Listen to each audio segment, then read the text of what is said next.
Hey guys, so welcome back to another Worship Wednesday video. I am finally back. I took a few weeks off from these videos because, from this series, because I had just a lot of stuff going on. I was traveling, I got my wisdom teeth taken out, but I am back now, and I'm not going to give you all the long story of the excuses, but I am back and excited to film these videos. I was so disappointed that I had to miss so many weeks, but anyways, so we're going to jump right in. I'm going to try to make today's video a little bit shorter. That was my original intention with these, but I like to talk, so we're going to jump right in really quickly.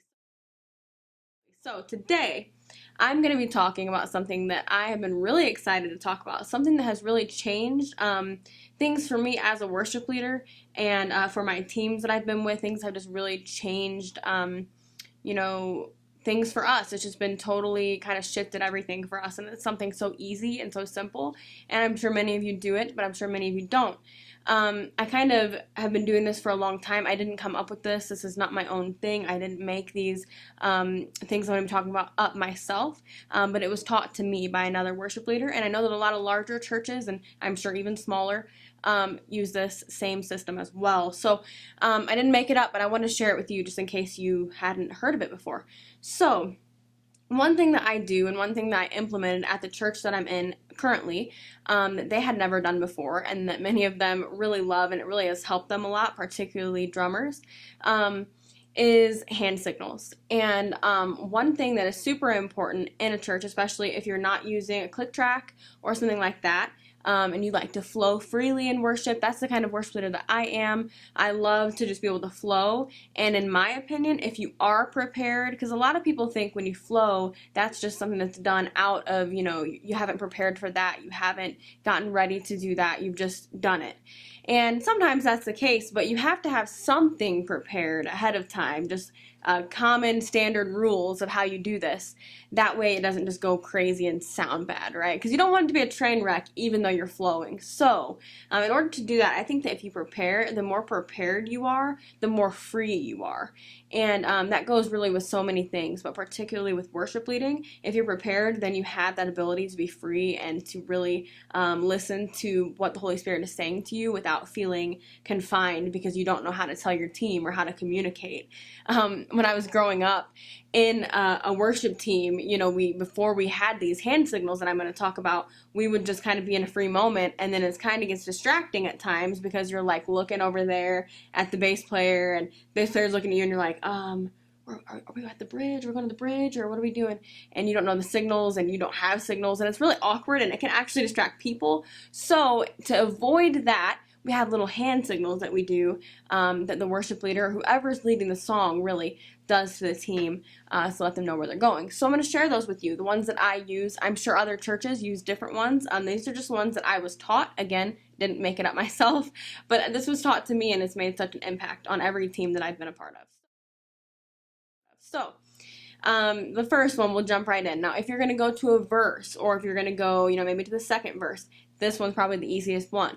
You just tell your team 1 or 2 or 3, depending on which verse it is. So for verse 1, you would just do this. Now, obviously, you're not going to do it like this, but you try to do it in a slightly subtle way, just kind of down below you, or, behind your back, or however. Different people do it different ways, but whatever works for you. I personally don't mind if the crowd can see me doing it, but I obviously don't want to be like, doing this. I want to make sure it's kind of subtle, but I don't care if they can see it. You can see me doing it on live streams and things like that. It doesn't bother me.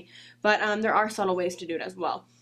So that is verse, just 1, 2, or 3. So simple, but it stops you from getting into that awkward time of like, oh, she's going back to the verse, and then the drummer's stumbling, and then he tries to get back there.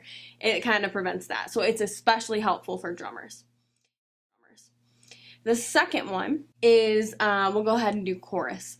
So for chorus, I just hold up a C. It's very simple. C for chorus. I hold it back here, let them know we're going to the chorus.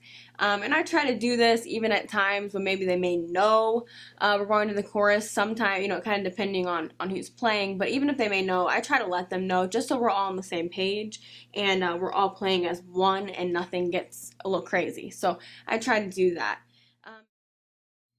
Another one that we have is bridge. Now this one is one that I use a lot. It's just making a bridge like this. That's all you do, and you can do it down again, down low or however. And that one is just really helpful because for me, a lot of the time I go to the bridge a lot sooner or do it, again later on or something like that. And that's really helpful to let my team know without saying, hey, let's sing the bridge again.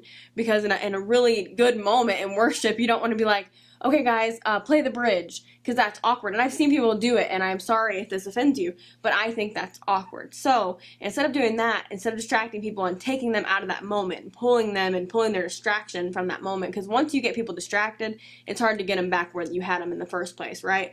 So it's hard to get them focused again. So I do this, they don't even know, they're in the moment, and my team is with me. So it's really helpful.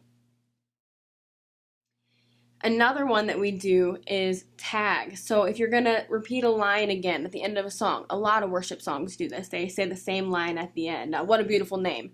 They say, what a beautiful name it is, the name of Jesus, over and over at the end, right? And that's how you end out, or if you want to end out that way. So if I was going to repeat that line, I would just do this. Or maybe I just had a part of a song that I want to sing at the end, that I plan on singing at the end of a song, but it's only a chorus, then that would be a tag.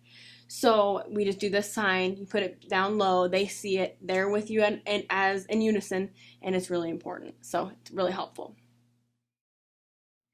Another one, if I want, this is for everybody, but especially my drummer, if I want them to bring it down for me, I will just do this with my hand, just a downward motion. All of them kind of make sense once you know why I do it. You're like, oh yeah, okay, I see why you're doing that. But just a downward motion like that. Now, if I want him to come in a little stronger or play a little harder, which I do this a lot, I'll just do this to him, telling him to come in. And that's really helpful for our drummers particularly, but again, that works for any instrument. I stand in front of my drummer to make sure that he's able to see that really well, because again, with drummers, it's, they're not playing chords where they're just playing the same chords over and over, anything like that. So it is a little more complicated when you're going to different parts for them, but it can be complicated for everybody if it's not communicated right. So communication and signaling is key. You can do vocal cues as well, but again, I don't recommend saying in the microphone, hey, guys, go back to the bridge. Like, there's a time when it can be okay. Like, if you're in a moment of worship, like, okay, let's sing that again. That's fine. You can totally say that, and they'll know you mean sing it again. Or if you're going to go to a verse, you can do a vocal cue. Like, let's say this, first line. Like, you'll just say the first line quickly and then sing it. You can do that.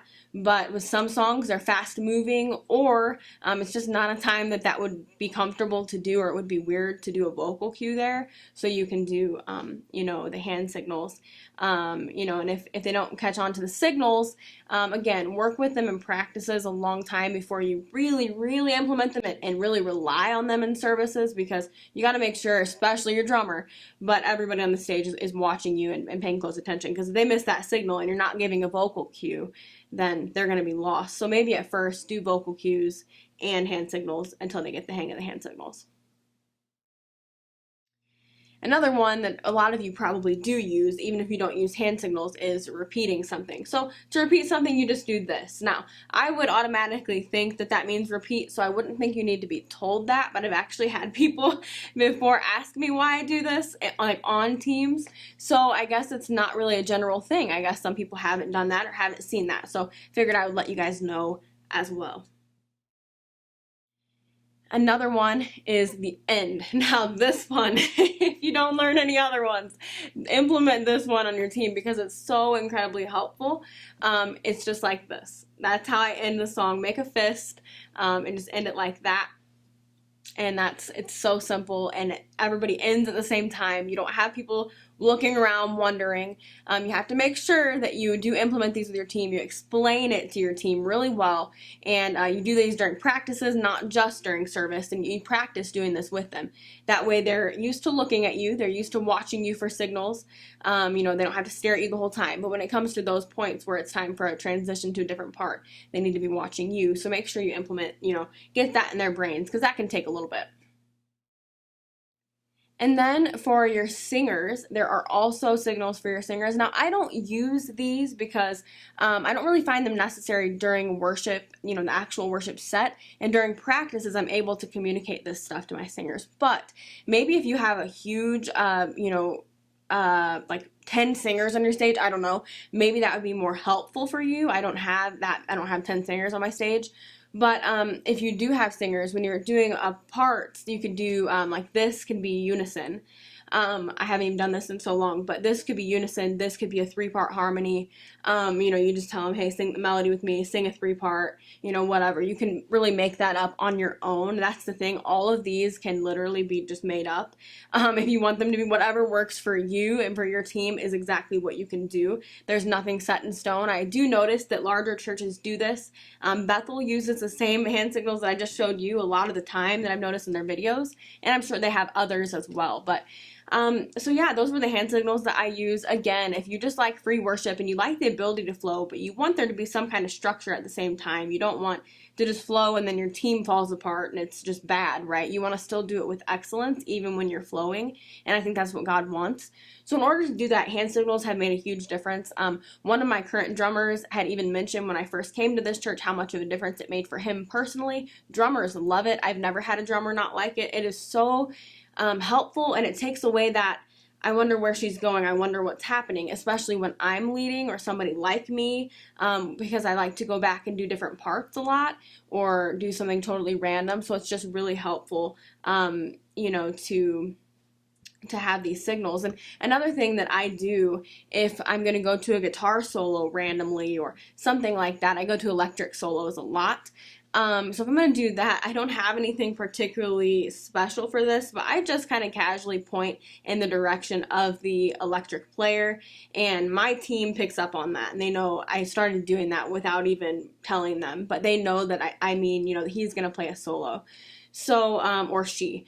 So, they know that that's what I mean when I do that. So I just casually point. I'm sure you can come up with something better than that, though.